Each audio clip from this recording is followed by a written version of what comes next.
Perkemahan Sabtu Minggu Korps Kadet Republik Indonesia berlangsung selama 2 hari di Jasdam 2 Sriwijaya yang diikuti sebanyak 500 peserta pelajar SMK dan ditutup Pangdam 2 Sriwijaya. Kegiatan yang dilatih langsung oleh personel Kodam 2 Sriwijaya mengajarkan siswa keterampilan meningkatkan persaudaraan dan memperdalam bela negara.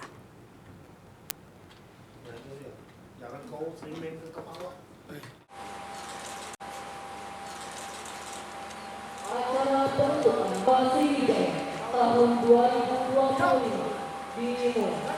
Pangdam 2 Sriwijaya Majen TNI Ujang Darwis menutup pelaksanaan Persami KKRI diikuti 500 peserta pelajar SMK sekota Palembang di Jasdam 2 Sriwijaya.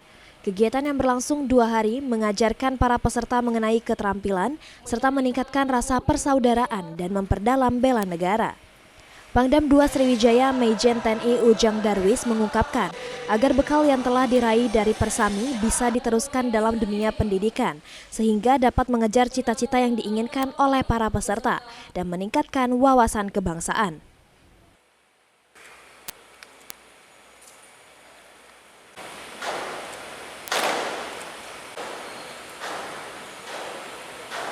Masing-masing pribadi termasuk sekolah ini mempunyai disiplin, mempunyai inovasi, semangat, ya, memiliki wawasan kebangsaan yang tinggi.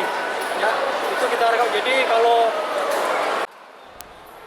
Sementara itu, salah satu peserta Persami KKRI, Gabrian Siswanto, mengungkapkan jika selama kegiatan mereka dilatih mental maupun fisik untuk bela negara. Kami dilatih untuk menjadi lebih pemberani atau melatih mental diri supaya lebih kuat.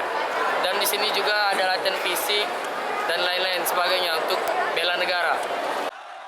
Dengan mengikuti Persami KKRI, para peserta setelah kembali ke rumah diharapkan dapat menjadi contoh kepada rekan dan masyarakat umum untuk melopori generasi muda yang lebih bermanfaat dan berkualitas. Tim Liputan PAL TV.